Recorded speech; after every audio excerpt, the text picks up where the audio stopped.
End of the road news, part 3 of the Paul Kovacic file. Now, this guy is a character. This guy is a really unbelievable patriot. So,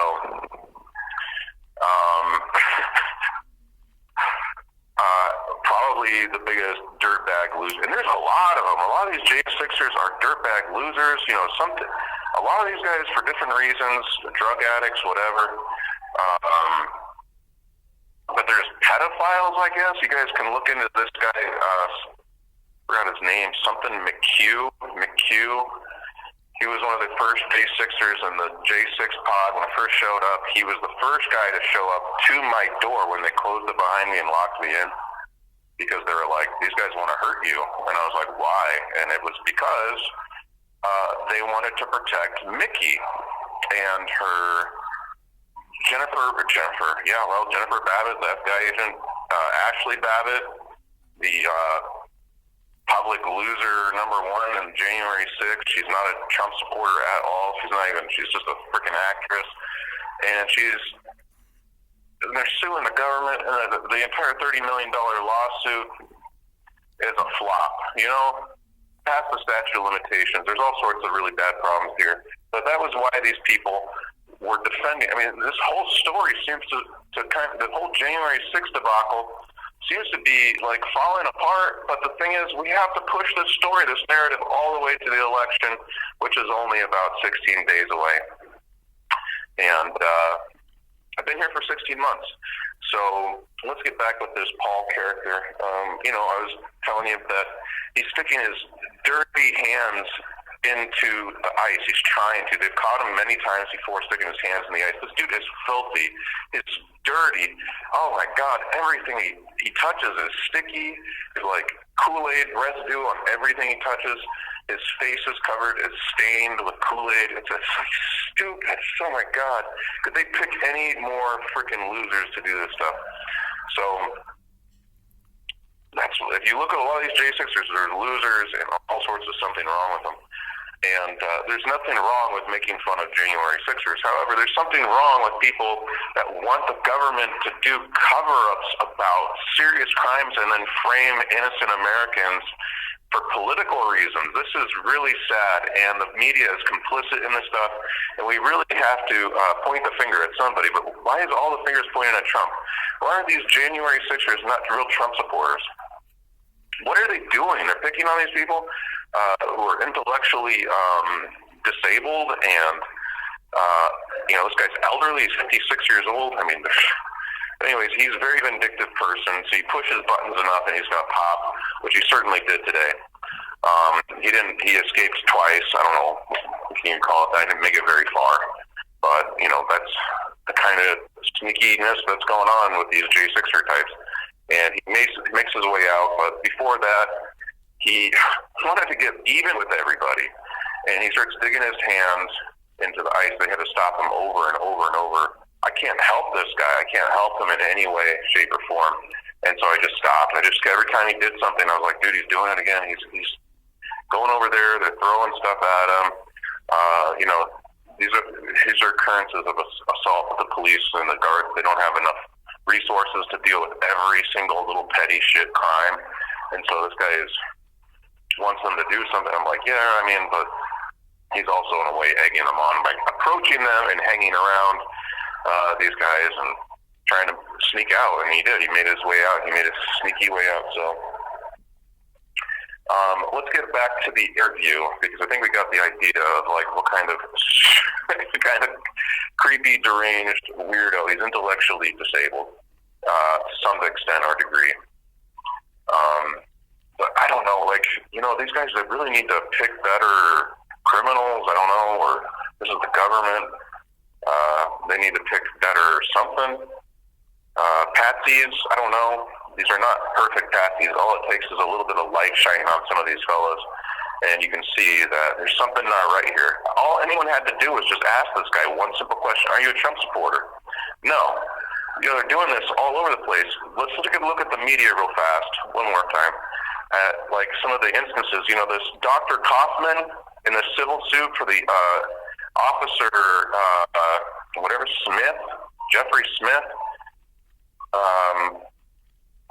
it's ridiculous. They have all this this media coverage of this whatever case, and I was there at the sentencing of this guy. Never talked to him before in my life, and he admits that he's not even a Trump supporter. He admits he's a Bernie Sanders supporter, and I write all this stuff.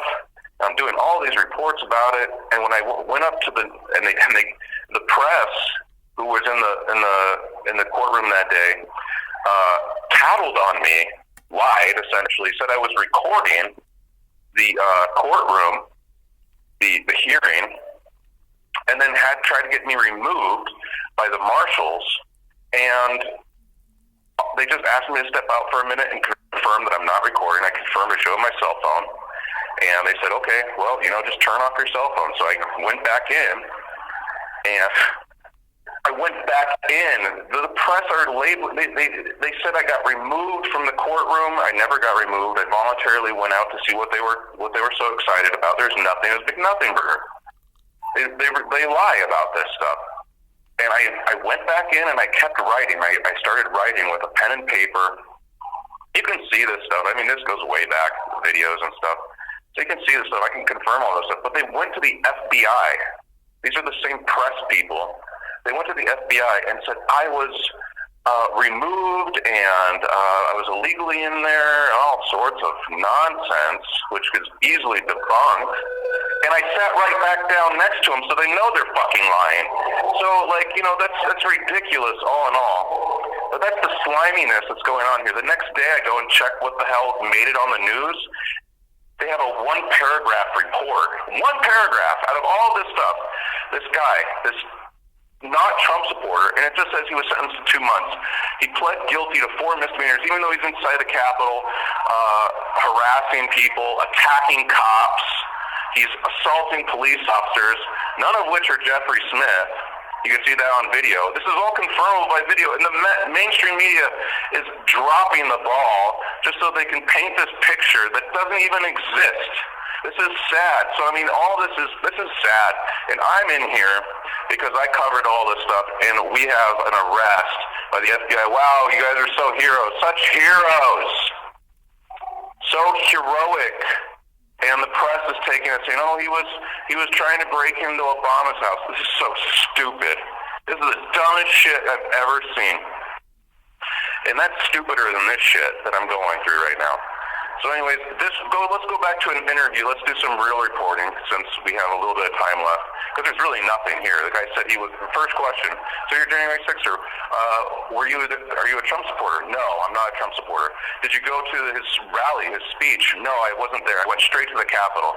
What were you doing at the Capitol? Oh, I thought he was going to speak there. Why were you there? I don't know. Did you ever go in the Capitol? Yes. But I left really fast. It was only for a minute. Okay, so what brought you to the Capitol? Oh, I don't know.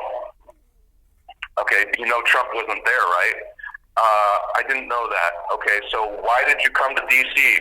Did Trump tell you to come to D.C.? No. So who told you to come to D.C.? I don't know. Nobody did. Nobody told you to come to D.C. No. What else did he say? I'm just trying to go through it in my memory here. He said that he only came to D.C. for a vacation. He's not even political. These are some red flags, people. These are some real red flags. You can easily read his reports and the filings and stuff, whatever the government was able to get out of him. But the fact is, I did do an interview, and this is pretty much what happened. So he was here on vacation for January 5th and January 6th, not to sightsee or anything, not because to see Trump, but he was at the Capitol because Trump might have been there, and he didn't know when Trump was speaking, blah, blah, blah, blah, blah. In the meantime, his YouTube channel has, these posts, these videos that are not supposed to be funny, saying, something about treason, these people are going to pay for treason, et cetera, et cetera. His YouTube channel is taken down. The feds had total access to this stuff, and they're using it against Trump supporters. They're using it against J6ers, and they're using it against all sorts of stuff. So that's really alarming. So because these are the people that I'm coming across in here.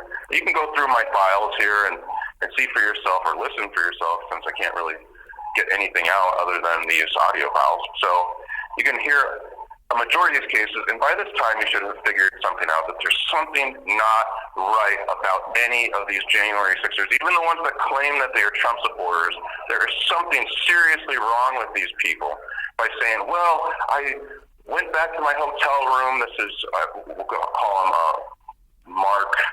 Mark Dick is what we called him. I mean, you can figure it out if you figure it out.